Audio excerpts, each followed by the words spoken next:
My name is Laura Jarvis and I am with Rainbow Gardens Nursery, and I want to talk about a fun, fast, cute project that we can do with any of our family members, and the kids especially like this one.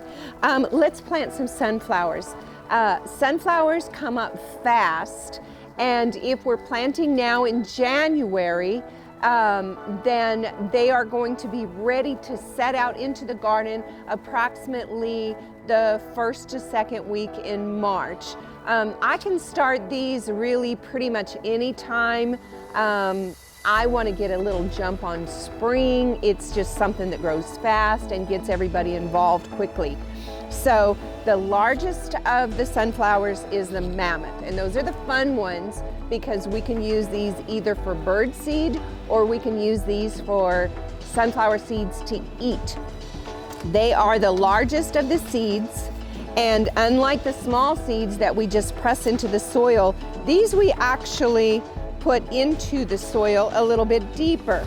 They're going to come up extremely fast. So this is a great one for the kids to do themselves. They can push that seed. You can see how large these seeds are. You can push that seed down approximately 1/4 of an inch into the soil. And then I'm going to pat it over the top of it so none of that seed is showing. Now don't go too deep, because if it gets in there too deeply, then that little seedling cannot come up. So I am going to cull or pull out one, so there is only one plant per pot. They're going to grow quickly and they're going to be large.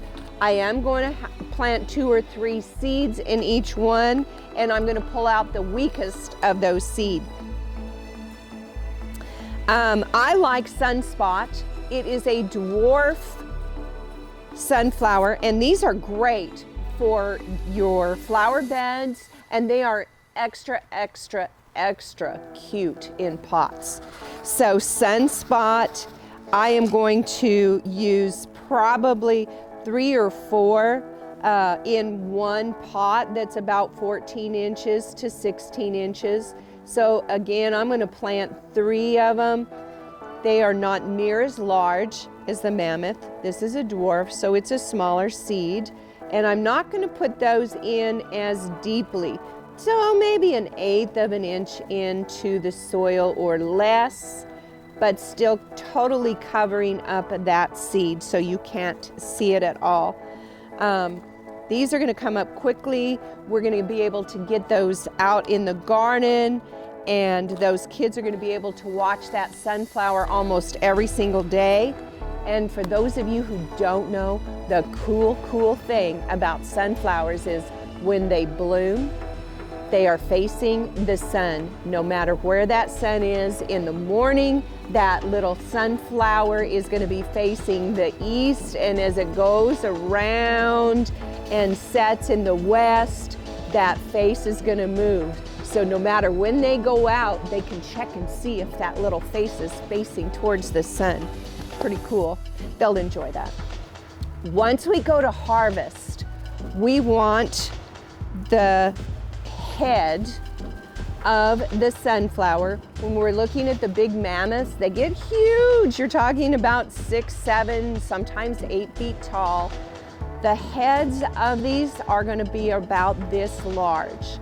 And we're going to wait until those seeds, you can see them inside there, have developed, and the petals fall off, and the seed head itself, the whole flower head, starts to look dry.